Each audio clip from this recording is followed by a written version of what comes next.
Assalamualaikum warahmatullahi wabarakatuh.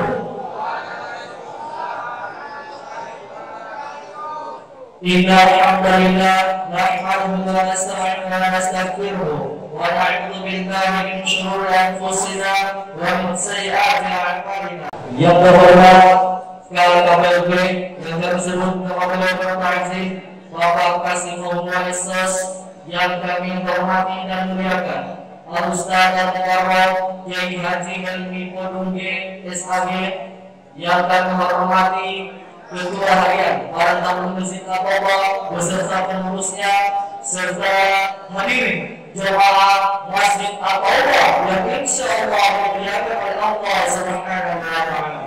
Pada saat hari ini kita berkumpul dalam rangka menjalankan kegiatan kajian tasawuf yang merupakan salah satu program pembinaan bagi warga binaan kemasyarakatan di Lapas Kasmura Gorontalo. Mari kita lakukan kegiatan kajian agama pada saat hari ini dengan sama-sama melafazkan basmalah. Bismillahirrahmanirrahim. Jamaah yang dirahmati Allah, acara pertama yakni sambutan ataupun arahan yang akan disampaikan oleh Bapak KPLB. Kepada Bapak, waktu dan tempat disediakan. Baik, Assalamualaikum warahmatullahi wabarakatuh.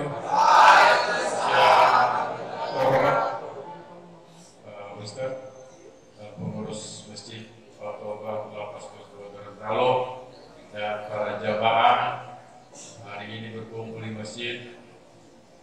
Alhamdulillah kita sama-sama untuk mengikuti pengkajian hari ini. Kebetulan saudara Kasdi ada ke Jakarta, kita yang mewakili. Mudah-mudahan tidak terlalu panjang yang saya ceritakan. Kalau saya cerita itu semua ketawa, nanti hikmah dari Pak Ustadz kelewat. Justru itu tidak lama-lama, mungkin cukup sekian dari saya. KPLB. Assalamualaikum warahmatullahi wabarakatuh. Waalaikumsalam warahmatullahi wabarakatuh. Selanjutnya kita masuk ke acara inti yakni kajian tasawuf yang akan disampaikan oleh Ustaz Al-Mukarram Kiai Haji Helmi Podungge SHG. Kepada Ustaz, waktu dan tempat disediakan. Assalamualaikum warahmatullahi wabarakatuh.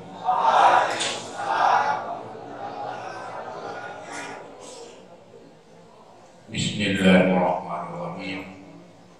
Ala hadhihi niyyah wa likulli niyatin shalihah ila hadratin Nabil Mustafa Muhammadin sallallahu alaihi wasallam wa ala alihi wa ashabihi wa dhurriyyatihi wa ahbaitihi wa mu'allif hadha kitab al-Fatihah. A'udzu billahi minasy syaithanir rajim. Bismillahirrahmanirrahim. Alhamdulillahi rabbil alamin arrahmanir rahim maliki yaumiddin. Iyyaka na'budu wa iyyaka nasta'in. Ihdinas siratal mustaqim. Siratal ladzina an'amta 'alaihim ghairil maghdubi 'alaihim waladdallin. Amin. Qala musannif rahimahullah wa nafa'na bihi wa bi ulumihi fid dharain amin. Bismillahirrahmanirrahim. Alhamdulillahi rabbil alamin. Laqad ja'akum rasulun min anfusikum azizun 'alaihi ma 'anittum harisun 'alaikum bil mu'minina ra'ufur rahim. Wa in tawallaw faqul hasbiyallahu la ilaha illa huwa 'alaihi tawakkaltu wa huwa rabbul 'arsyil 'azim. Bismillahirrahmanirrahim.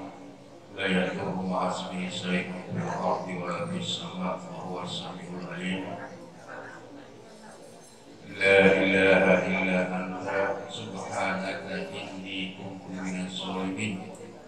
Qalu subhanaka la ilma lana illa ma 'allamtana innaka antal alimul hakim.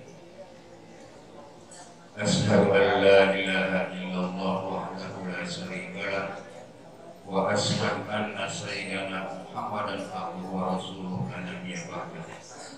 Rabbi shrah li sadri wa yassir li amri wahlul 'uqdatam min lisani yafqahu qawli. Allahumma shalli ala sayyidina Muhammad wa ala ali sayyidina Muhammad. Amma ba'du. Yang terhormati KPLP Bapak Kasim Momo Sos, orangnya lucu ya, bisa jadi komedian. Yang kami hormati Badan Takmir Masjid At-Taubah, yang saya hormati Bapak Sayuti Marasadesi, berarti keras ini orang, Marasadesi kan keras. Yang saya hormati jamaah sekalian yang insya Allah kita selamat dirahmati Allah Subhanahu wa Ta'ala. Puji dan syukur kita panjatkan kepada Allah Subhanahu wa Ta'ala, karena dengan izin dan kuasanya lah, alhamdulillah pada sore hari ini kita bisa bersama-sama berada di tempat ini, serangkaian kajian tasawuf. Insya Allah majelis kita pada sore hari ini diridhoi oleh Allah Subhanahu wa Ta'ala. Selawat dan salam semoga tetap tercurahkan kepada junjungan kita Nabi besar Muhammad Sallallahu Alaihi Wasallam, kepada keluarga beliau, kepada para sahabat, dan insya Allah limpahan rahmat dan barokahnya akan sampai kepada kita selaku umat beliau yang tetap setia dan istiqomah menjalankan syariat dan sunnah-sunnahnya. Jamaah sekalian yang insya Allah kita sama dirahmati Allah Subhanahu wa Ta'ala. Mungkin kalau penjelasan tentang takrif atau pengertian tasawuf sudah banyak kita dengar dari para dai yang lain, ya. Terutama Bapak Dr. Hamdan Nadiku, beliau juga sering memberikan kajian di tempat ini. Beliau memang istilahnya beliau adalah salah satu ulama tasawuf di Gorontalo. Kalau untuk hari ini saya cuma bawa kitab. Kitab ini judulnya Ihya Ulumuddin, karangannya Imam Al-Ghazali. Kalau orang yang bertasawuf pasti mereka mengenal Imam Al-Ghazali. Kenapa? Karena Imam Al-Ghazali adalah rujukan ulama-ulama tasawuf.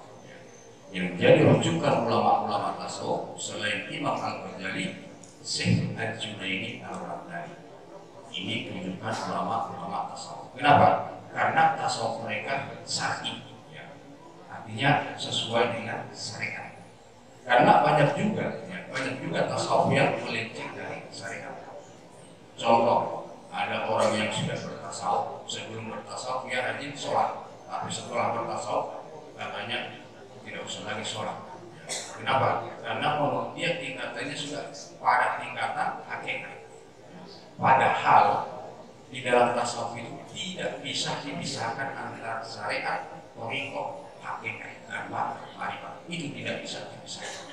Seandainya ada orang yang bertasawuf lalu dia tidak mau lagi sholat, maka hindari orang seperti ini.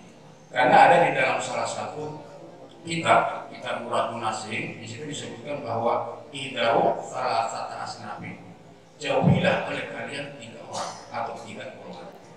Yang pertama, salah satunya adalah al-mutasawwifun al-jahilun, orang-orang yang mengaku ahli tasawuf tapi jahilun, mereka goblok. Mereka hanya menganggap diri mereka ahli tasawuf, padahal mereka bukanlah orang yang ahli tasawuf.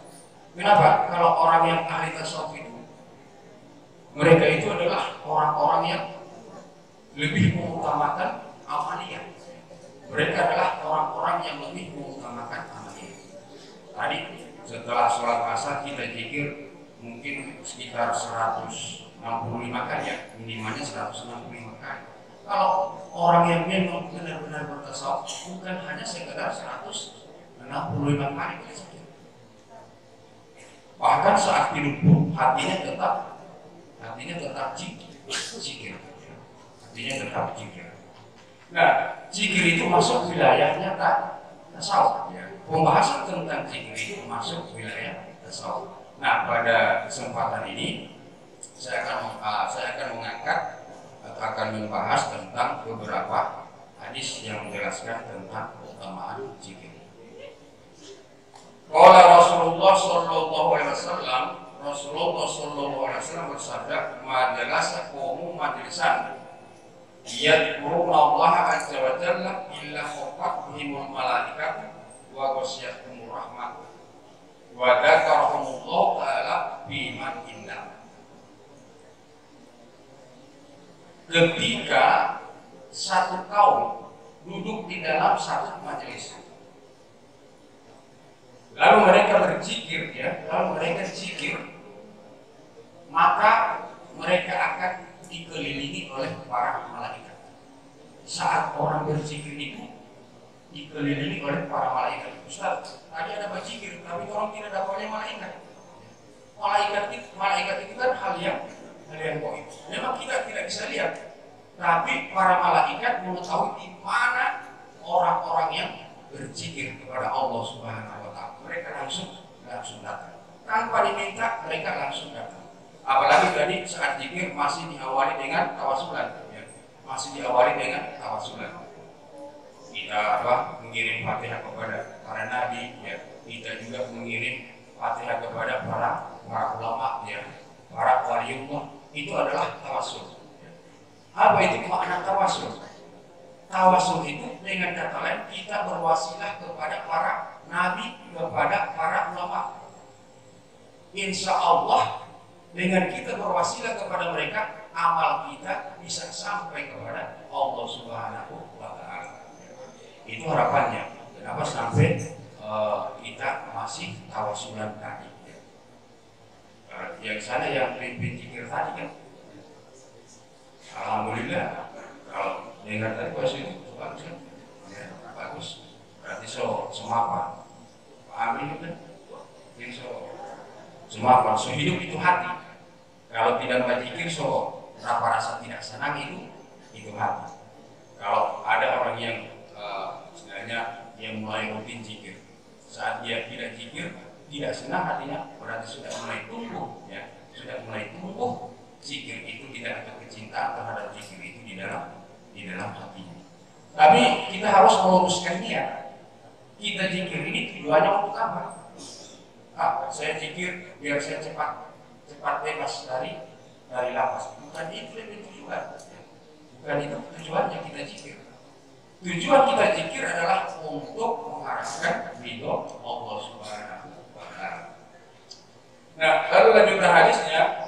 Wa qala ma min qaumin istamahu yadhkuruna Allah ta'ala la yu'minuna bidzalika illa wajhahu illa nadahum munadin minas sama umu maghfurun lakum qad udilat lakum sayi'atukum hasanati.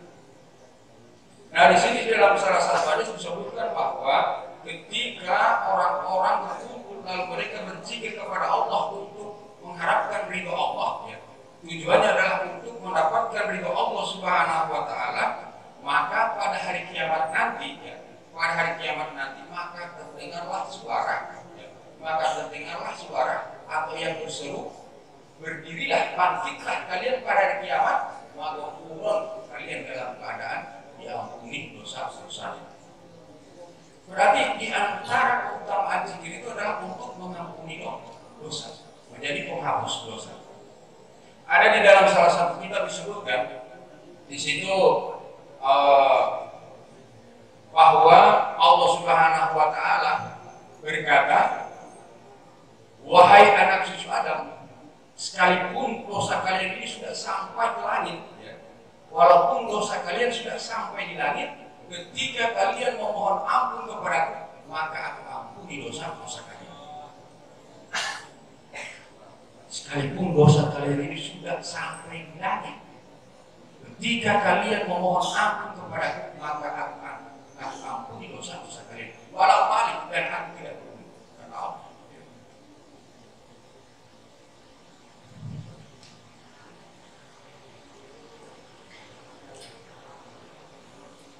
Qad qudilat lakum sayi'atikum hasanat, dan kesalahan-kesalahan kamu dan dosa-dosa kamu akan diganti oleh Allah Subhanahu wa taala dengan kebaikan. Ini kalau kita banyak zikir. Insya Allah selain dosa kita diampuni oleh Allah, juga kesalahan-kesalahan kita akan diganti oleh Allah dengan kebaikan. Sekarang tinggal kembali ke diri kita masing-masing. Tinggal kembali ke diri kita masing-masing. Alhamdulillah ya, kita masih diberi kesehatan, kekuatan oleh Allah. Maka marilah manfaatkanlah hal ini untuk memperbanyak amal. Yang insya Allah dengan amal itu kita bisa mendapatkan rahmat Allah Subhanahu wa taala. Dan jika rahmat Allah telah kita dapatkan, insya Allah juga menangani. Insya Allah juga akan menangani. Nah, biasanya kalau orang-orang yang sudah bertasawuf itu yang mereka perhatikan itu adalah hati. Di dalam isi Al-Quran itu yang pertama adalah hukum, ya. Yang pertama adalah hukum, kemudian kisah, ya. Kisah-kisah para nabi, ya. Kisah-kisah para nabi, dan yang berikutnya yang ketiga adalah pembahasan yang ada di dalam Al-Quran yang membahas tentang Nah, kalau tasawuf itu masuk dalam akhlak itu, ya, pembahasan tentang akhlak. Kalau hukum tentang kaifiah sholat, ya, tentang zakat, ya, tentang haji, ya, itu masuk di dalam hukum, ya. Yang berhubungan dengan halal haram itu masuk dalam arti yang kita lebih kenal dengan fikih. Tapi kalau masuk dalam tingkatan akhlak, ya, dalam tingkatan akhlak itu sudah menjadi wilayahnya tasawuf. Nah, mungkin saya tidak bisa lama-lama kasih materi karena menurut Pak Amin ada tanya jawab, ya terserah mau tanya apa, cuma jangan tanya mau keluar karena itu kan wewenang saya. Oke, silakan. Ada pertanyaan? Baik, terima kasih Pak Ustaz. Kami kembalikan kepada jamaah yang ingin bertanya, dipersilakan ya Pak aja seru. Silakan pertanyaannya biar keluar dari materi tidak apa-apa.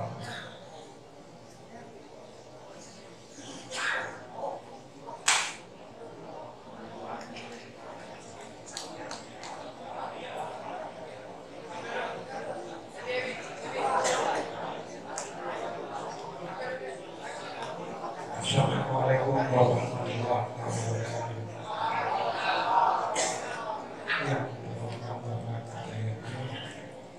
Ya, kalau waktu itu mohon maaf bahasa saya itu ya.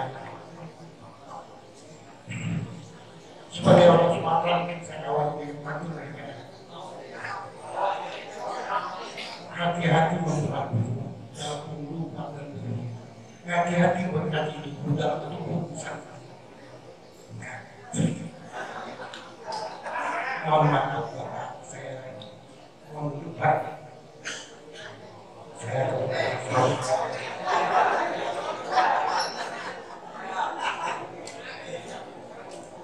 Yang saya tanyakan tadi Bapak Ketua Guru ya, masalah saudara kita yang zikir sudah betul. Yang Bapak lihat atau yang Bapak dengar suara zikirnya atau tujuan zikirnya, ini pertanyaan saya.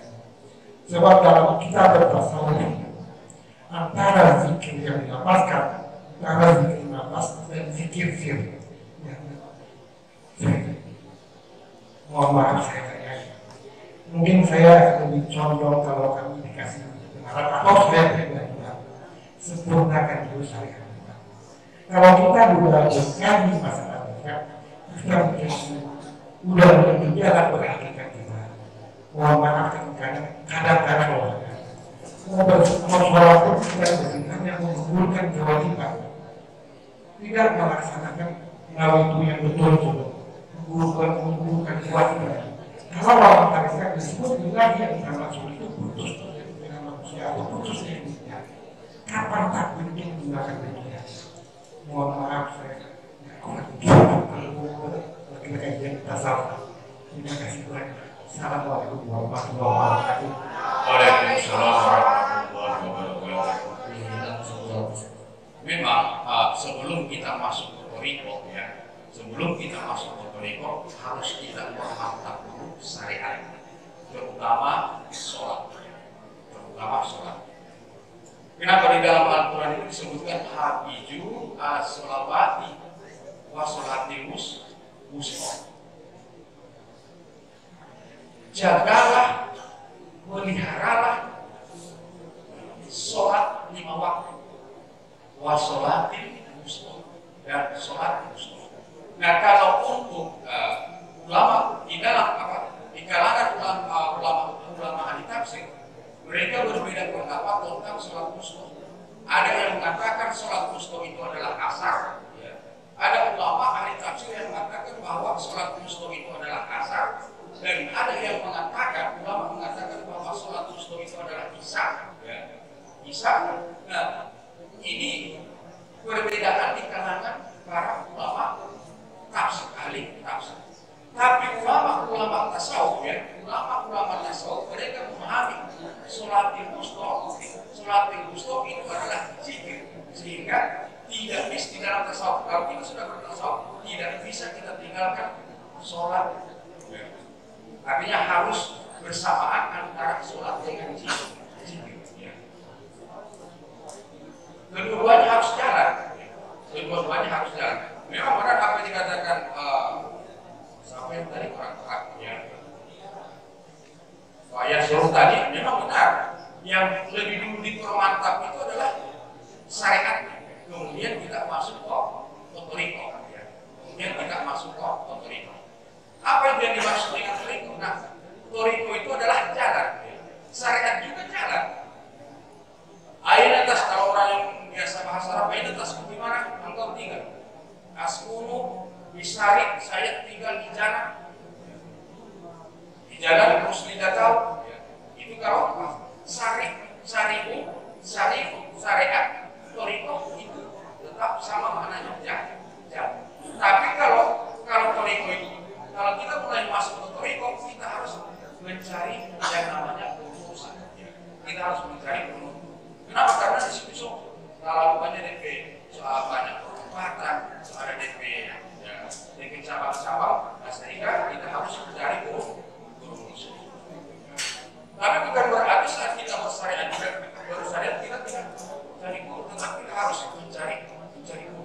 Tapi sekarang orang-orang sekarang mereka lebih senang belajar melalui Google daripada kalau kita belajar melalui Google itu kita dapat, tapi barokahnya karena barokah itu didapat dari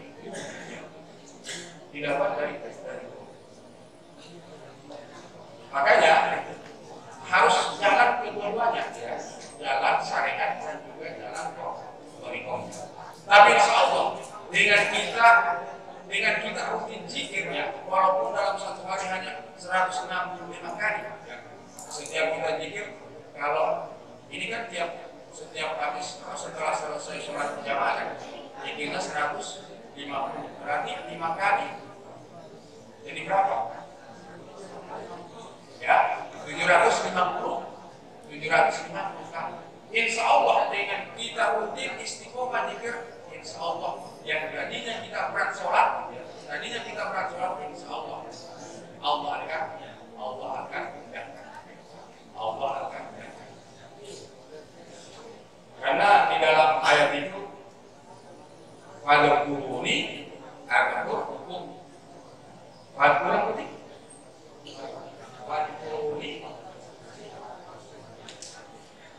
bukan main penting, luar biasa sekali, Masya Allah ya. Pada kuruni hukum, ingatlah oleh kalian apa aku akan ingatkan kamu. Nah kalau kita terus dikit insya Allah rasa berat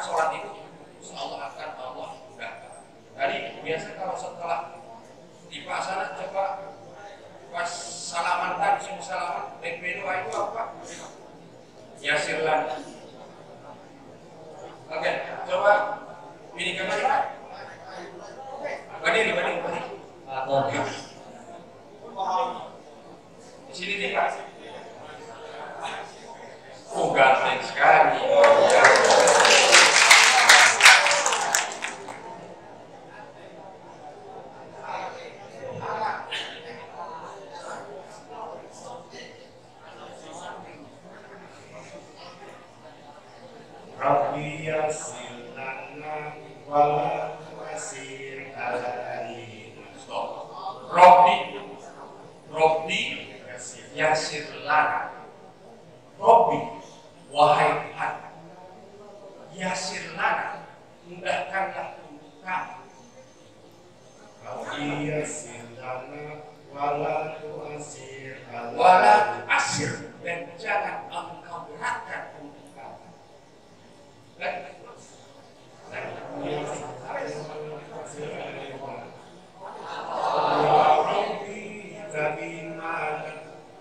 Gimana ulang? Allah Rabbi tadi mana? Allah Rabbi, Allah Rabbi, ya Allah, engkau memelihara. Tamlim lana, sempurnakanlah untuk kami. Tamlim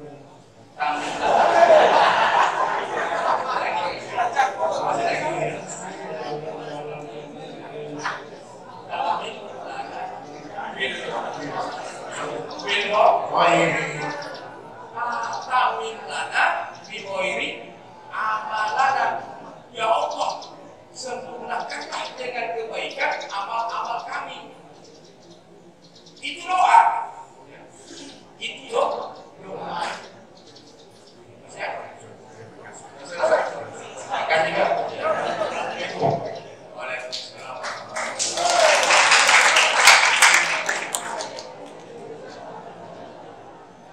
Makanya itu harus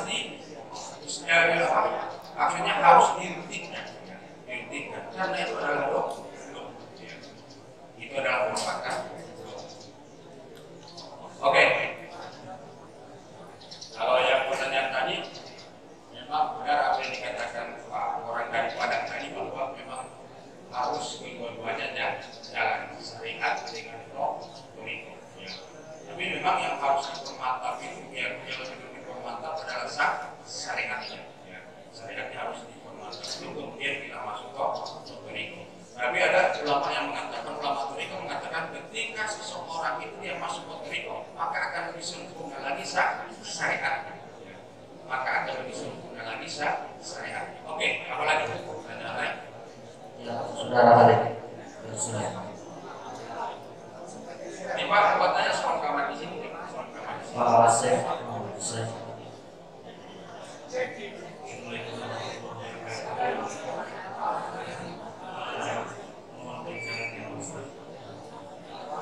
ini mengenai masalah iman. Jadi saya itu sering bertanya dalam diri saya, bagaimana bisa Allah menciptakan takdir saya, hidup saya, yang meliputi segala sesuatu, yang menciptakan segala sesuatu melalui takdir. Bagaimana bisa Allah menciptakan hari pembalasan, padahal Allah sendiri yang menciptakan takdir untuk kita.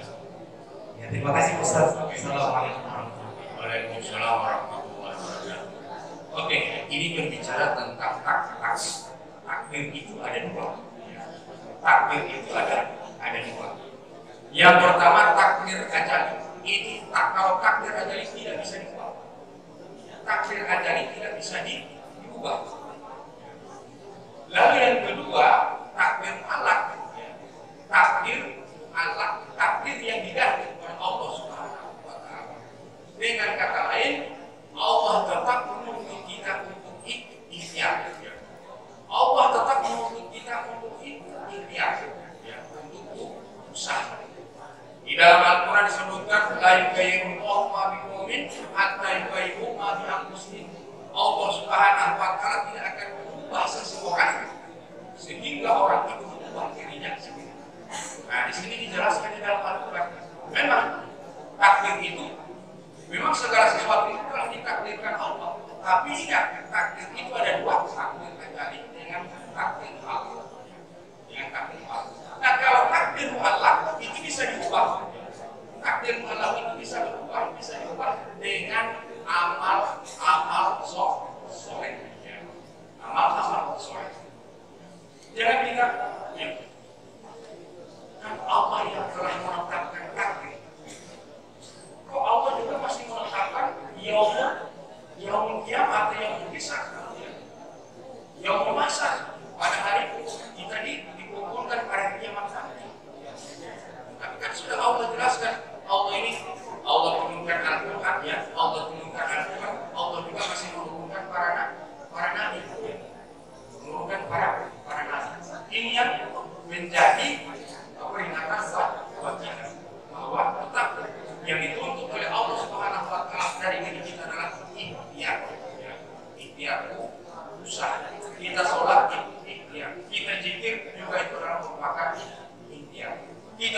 depan itu adalah merupakan ikhtiar. Semua amal baik, semua amal soleh itu namanya ikhtiar. Oke. Wah, mau saya.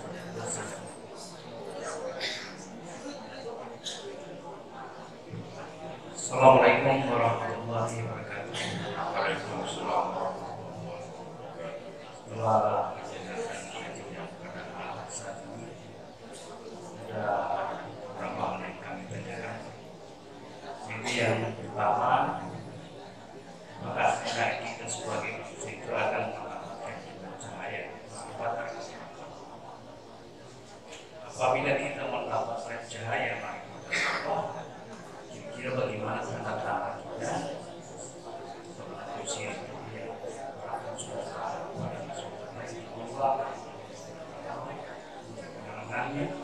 tanda-tandanya seperti apa yang mendapatkan cahaya. Kemudian ada satu yang memperbahagiakan bagi tempat ini, kebetulan teman saya yang sering berkenalan sudah keluar. Saya pernah apabila menuju ke masjid, sholat Jumat maupun sholat saya begini, sholat ini hanya sering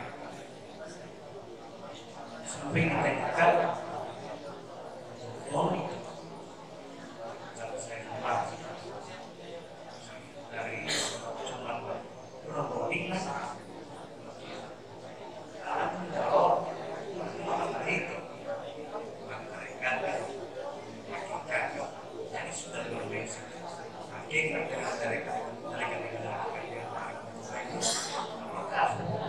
setelah kita mencapai sana tidak perlu cari lagi menjalankan berapa terima kasih. Assalamualaikum warahmatullahi wabarakatuh.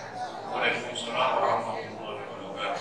Sekarang pertanyaan pertama, bagaimana tanda-tandanya atau bagaimana tanda orang yang sudah ma'rifat dengan Allah Subhanahu wa Ta'ala? Dijelaskan oleh para ulama ahli tasawuf.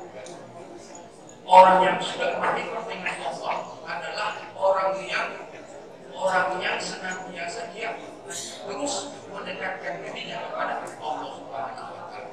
Kalau tidak tinggal sembahyang, tidak tinggal berzikir, tidak tinggal baca Quran, itu kata-kata orang yang ma'rifat kepada Allah Subhanahu wa Ta'ala. Nah, karena memang kalau ini ma'rifatullah awal din ma'rifatullah. Awal agama itu adalah pengenalan kepada Allah Subhanahu wa Ta'ala. Pengenalan kepada Allah Subhanahu wa Ta'ala. Artinya begini, ketika seseorang itu dia sudah lebih ma'rifat kepada Allah Subhanahu wa Ta'ala, maka Allah tanamkan di dalam hati orang ini untuk melaksanakan semua ketaatan.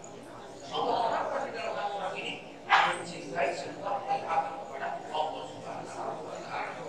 Kenapa? Maka kalau memang orang yang sudah pada tingkatan ma'rifat kepada Allah, ya artinya semua aktivitasnya itu hanya diniatkan untuk Allah Subhanahu wa Ta'ala. Semua aktivitasnya dilakukan niatnya adalah untuk Allah Subhanahu wa Ta'ala. Ketika dia membantu orang lain, niatnya adalah karena Allah. Ketika dia sholat, niatnya karena Allah. Ketika dia baca Quran, niatnya untuk Allah. Begitu juga saat dia zikir, niatnya juga untuk Allah. Itu merupakan tanda-tanda orang yang juga ma'rifat kepada Allah Subhanahu wa Ta'ala. Lalu yang berikutnya begini Pak.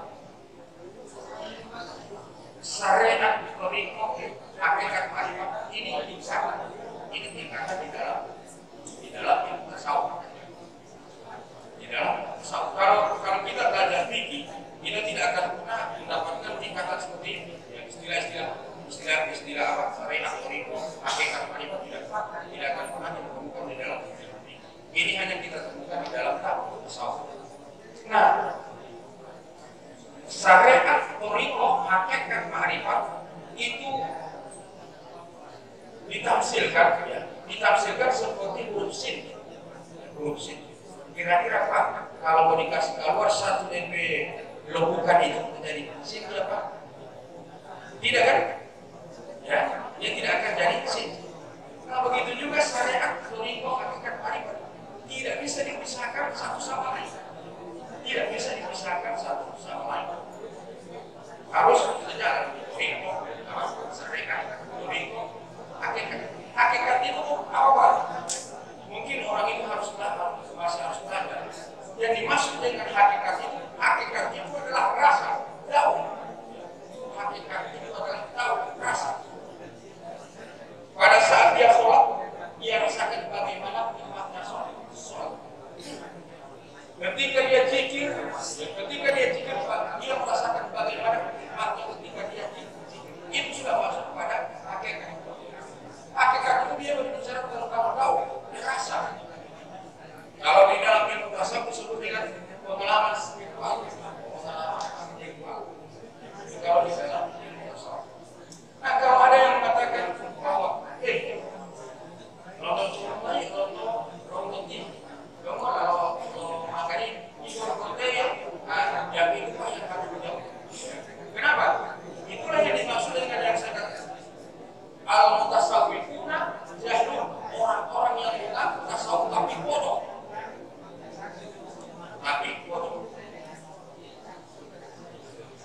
Kenapa? Karena dia mau memisahkan antara syariat, umat dan marifat. Nah, lalu tandanya orang itu sudah mulai marifat kepada Allah, dia itu akan disenangi oleh saat dia dimanapun dia berada di akan disenangi oleh Allah. Artinya hubungan dia dengan Allah dan hubungan dia dengan sesama sudah mantap. Nah itu Pak harus dihindari orang begini Pak. Ekonomi ini, harus dihindari orang Pak. Japodo itu Pak. Japodo itu OPK itu. OPK itu yang ini orang Tuhan ini. Makanya hindari orang-orang begini. Hindari orang-orang yang jadi rujukan kita apa? Yang jadi rujukan kita adalah Nabi. Ya, Nabi pada hari Senin, hari Senin itu beliau itu adalah hari meninggalnya Nabi. Tapi beliau tetap masih melaksanakan sholat subuh berjamaah dengan para sahabat yang diimami oleh Abu Bakar. Itu yang jadi rujukan kita. Ini yang jadi rujukan kita. Nabi itu orang Tuhan. Zikirnya luar biasa. Tapi beliau tidak pernah meninggalkan syariat. Di zaman ini pamer kamu salah ngomong ini jawabnya jauh ya Pak. Jauh tadi. Ya. Itu Muhammad ada salah satu fatwa kriteria orang yang masuk sesat, orang yang tidak meyakini sholat.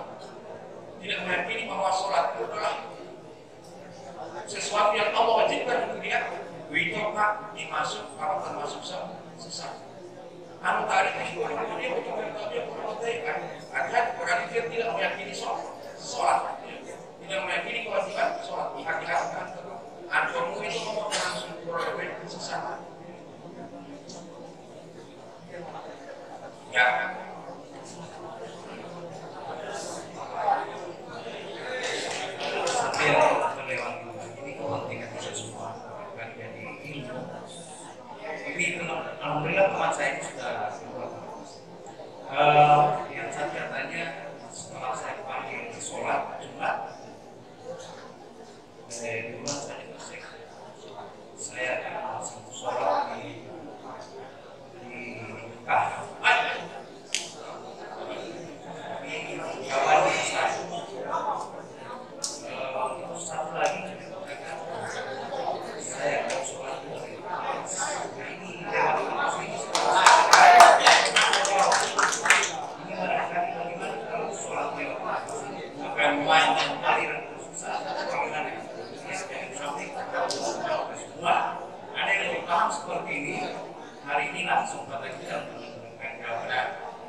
gimana? Cinta juga. Simsalabim.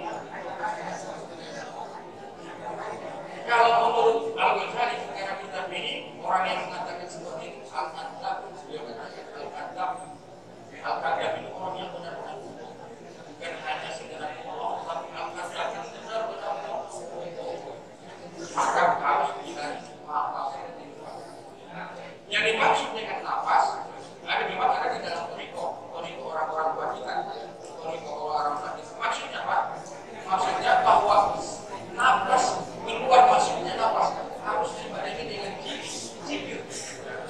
Keluar masuknya nafas harus dibarengi dengan zikir.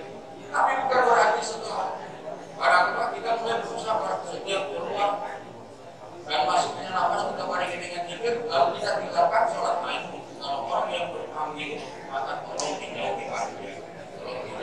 Nah mungkin soalnya barang ini semuanya ini lagi maka satu pertanyaan saya. Ya, saya tidak apa-apa.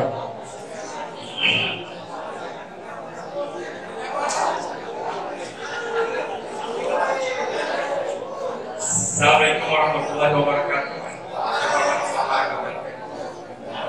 Langsung saja Ustaz. Bagaimana kita bisa mengetahui atau merasakan tanda-tanda surat kita diterima oleh Allah Subhanahu wa Ta'ala?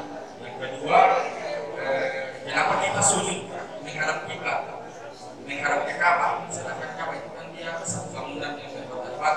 Apakah tidak sama dengan kita menyimpang seperti orang-orang yang menyimpan halal, Ustaz? Yang ketiga, apa hukumnya setelah kita membaca Al-Quran, kita mencium Al-Quran? Sedangkan pada zaman Nabi tidak ada, belum ada Al-Quran yang disusun. Terima kasih. Oke.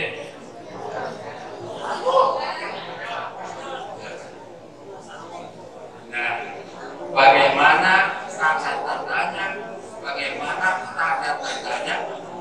Bagaimana tanda-tanda sholat kita itu diterima oleh Allah Subhanahu wa Ta'ala? Ingat ya. Ada di dalam Al-Quran sebutkan inna sholata tanha 'anil fahsya'i wal munkar. Sesungguhnya sholat itu dapat mencegah dari perbuatan keji dan munkar. Kalau kita sudah mulai jauh dari perbuatan keji dan munkar, itu tanda-tandanya itu tanda bahwa sholat kita itu mulai dikabulkan Allah Subhanahu wa Ta'ala. Nah, dijelaskan di dalam salah satu kitab, di dalam kitab Nasrul ini yang disebutkan setelah seseorang itu melaksanakan sholat, maka sholat itu berdoa kepada Allah, ya. Maka sholat itu mengucapkan hafazah Allah nama semoga Allah menjaga sebagaimana engkau menjaga sholat. Itu ada sholat. Sedangkan orang yang menyanyiakan sholat, ya, maka didoakan oleh sholat dunia Allah karena yang tadi. Semoga Allah menyanyiakan engkau sebagaimana engkau menyanyiakan aku. Itu dia ya, bahwa maka sholat seseorang itu dikabulkan Allah, orang itu mulai dijauhkan dari perbuatan keji dan munkar. Lalu yang kedua, kenapa harus menghadap Ka'bah? Di dalam Al-Quran deh, awalnya baca sakun asli Allah. Seandainya bukan karena perintah Allah, maka pasti kita tidak menghadap Ka'bah. Tapi karena di dalam Al-Quran sebutkan awalnya baca sakun asli Allah, hadapkan wajahmu ke Ka'bah, maka itulah yang kita. Bagaimana saat Sayyidina Umar mencium Ka'bah, mencium Hajar al-Aswad? Apa yang dikatakan Umar kepada Hajar al-Aswad itu? Seandainya aku tidak melihat Nabi menciummu, maka aku tidak akan menciummu.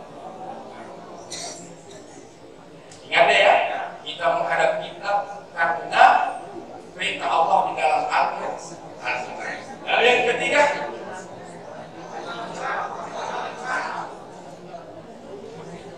ini berbicara tentang keadilan. Keadilan itu ada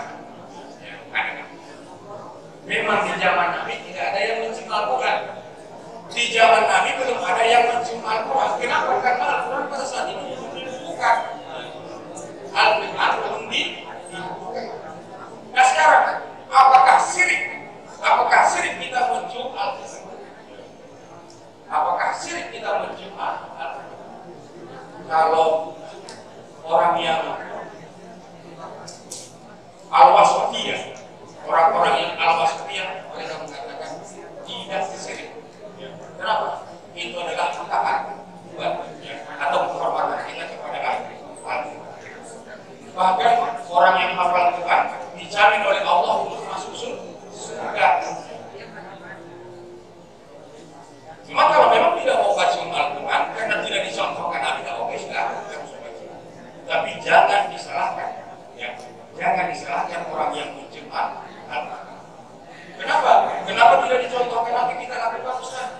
Ya, karena memang bahasa itu belum ada Al-Quran. Penyusunan Al-Quran itu memang perencanaan penyusunan Al-Quran itu mulai di zaman Sayyidina Abu Bakar. Tapi itu terlaksana di zaman Sayyidina Utsman. Terlaksana di zaman Sayyidina Utsman.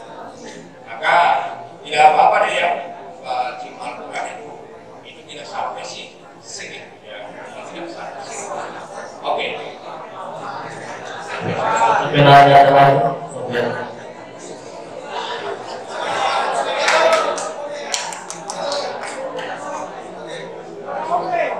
Assalamualaikum warahmatullahi wabarakatuh. Ini saya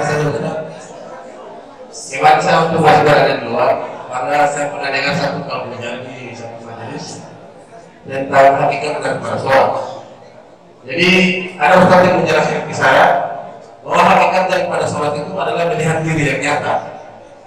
Dan hakikat dari melihat diri yang nyata itu adalah melihat nokta atau titik. Dan hakikat daripada melihat nokta atau titik itu adalah melihat zat. Nah disitu dijelaskan oleh ustaz itu ditanyakan kepada orang ini yang jadi majelis pada saat itu yang jahil hari pada saat itu gimana letaknya tersebut. Nah kalau ada pada Allah yang hormat, Allah yang jaga, Allah yang lebih. Jadi saya pun telah menjelaskan dengan Ustaz. Assalamualaikum warahmatullahi wabarakatuh. Waalaikumsalam warahmatullahi wabarakatuh. Bukan main ini, pertanyaan ini luar biasa. Oke. Sebenarnya tidak tahu. Kalau orang ingin kepada Allah, dia ingin orang. Adanya orang ini karena Allah. Bukan berarti Allah itu kuat orang ke dalam diri, tidak. Oke, ada di dalam salah satu hadis, anta Allah ka'annaka tarahu. Hendaklah engkau beribadah kepada Allah, hendaklah engkau menyembah kepada Allah ka'annaka tarahu, seolah-olah engkau melihat Allah. Ingat, di sini hanya seolah-olah. Ka'anna itu litasdid, kalau dalam istilah Nahu itu katanya litasdid, seolah-olah. Wa illam takun tarahu, jika engkau tidak dapat melihat Allah, wa innahu yaraka, maka yakinlah Allah itu melihat. Berarti bukan berarti kita harus melihat dengan mata lahir. Tapi yang dilihat di situ dengan apa? Artinya dirasakan oleh hati bahwa pada saat kita melaksanakan sholat, ketika kita melakukan ibadah kepada Allah, hati kita yakin dan merasakan bahwa Allah itu melihat apa yang kita lakukan. Bukan berarti kita harus melihat Allah ini. Nabi Musa kan meminta di dalam Al-Quran kan? Musa di dalam Al-Quran meminta kepada Allah, ya Allah, perlihatkanlah wajahmu kepada aku. Kemudian kata Allah, coba lihat gunung sana itu. Lihatlah gunung. Pada saat Allah tajalli, ketika Allah menampakkan jatnya di gunung itu, wasfiko, maka Musa jatuh biasa. Ini menunjukkan bahwa ada Allah Subhanahu wa Ta'ala.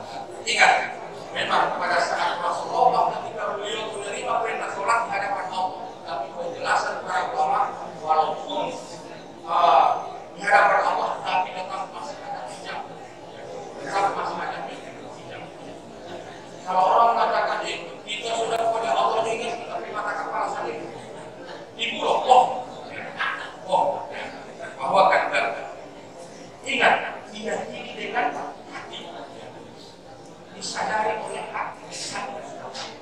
dirasakan oleh hati bahwa Allah itu melihat. Allah itu dengan kita itu lebih dekat daripada urat nadi. Makanya hati-hati dengan orang yang begitu. Nah, mungkin hanya ini yang bisa disampaikan. Insya Allah bisa bermanfaat. Mudah-mudahan Quran yang dimaafkan. Jika juga dengan